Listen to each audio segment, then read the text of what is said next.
xotirjam bo'lsin. Butun dunyo bo'yicha eng salobatli inson bo'lsin. Alloh bilan doimo bog'lanib tursin. Allohdan bir zum chetda qolmasin. Ana shunda inson haqiqiy mo'min bo'ladi. Haqiqiy zokir bo'ladi. Haqiqiy banda bo'ladi. Bandaligini tushunib yetib, Robbisini robligini anglagan bo'ladi. Ana shu haqiqatdir. Chunki Alloh bandani yaratib qo'yib bor ketaver demagan.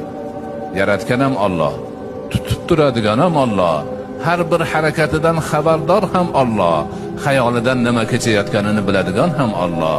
Hammasi Allohning nazari ostida.